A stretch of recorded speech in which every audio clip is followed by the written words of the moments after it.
We're still in this journey in the book of Psalms, and today we are in chapter 63.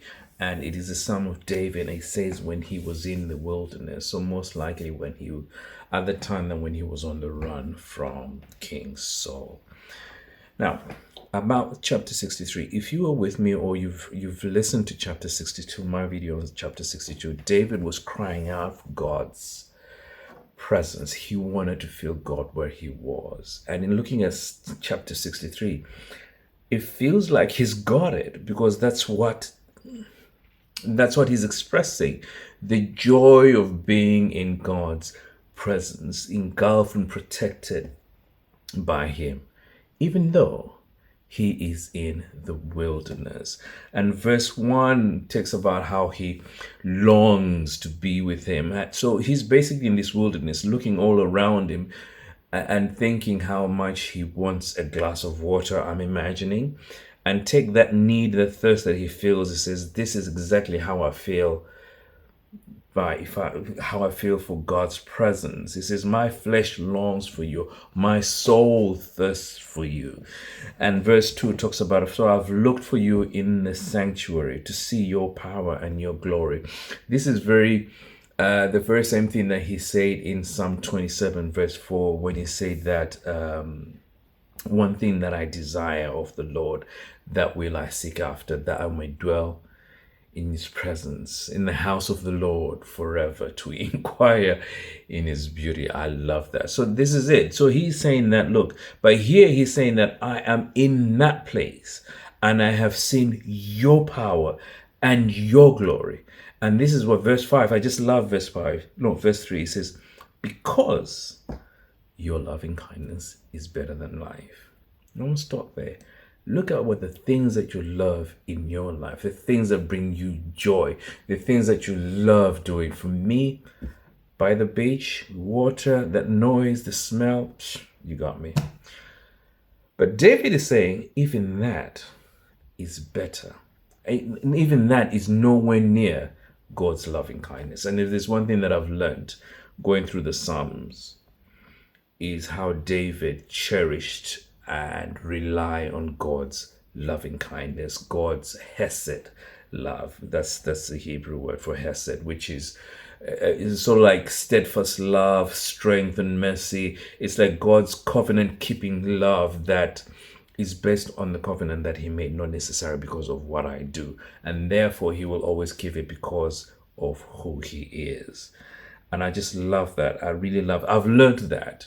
And he's saying that because I've known this is so much more precious than anything else. I wish you and I would get to a point where we'd appreciate God's loving kindness and see better than anything else we have ever seen. And he continues on in this verse where he's worshiping God. He is worshiping God because he says, I lift my hands in your name. Everywhere in the Bible where people are worshiping, there is a gesture or posture of the body, whether you're lying down, you're kneeling, you're clapping. In this instance, he's lifting up his hands and praising God. Verse 5, this is another one I love. My soul shall be satisfied as with marrow and fatness. For most of us, we are satisfied with God gives us something. But David says, I don't need anything else. Your very presence alone makes me feel like I've eaten something. I've eaten oxtail with rice. I mean, now I'm hungry. That's what David is saying. He says, your very presence fills me so much than anything else in this world. And it continues on. Verse 9 changes a bit. From 9 to 10, it starts saying that those who seek to destroy me shall go in the lower parts of the earth. So saying, having that confidence is because I'm in the God's presence, because I'm under his wings and I'm under his shelter. Everyone who rises against me will fall. And that's the attitude he has. But verse 11 says, but the king shall rejoice in God. Everyone who swears by him shall glory. But the mouth of those who speak lies shall be stopped. So this is a man who is in the wilderness, being chased for nothing he's done wrong. He is thirsty, but it takes a moment to appreciate and acknowledge God's presence with him there. And he says that your loving kindness is better than life. He says, it is your presence that fills me. up as much as all the best foods in the world. Brothers and sisters, this is a person who was being persecuted, who was in a place that was desolate, and he was hungry and thirsty. But the thing that gave him joy was God's presence. Take a moment and look at our lives and see what we have, all the comforts and luxuries and things that we have. And yet sometimes we're not satisfied.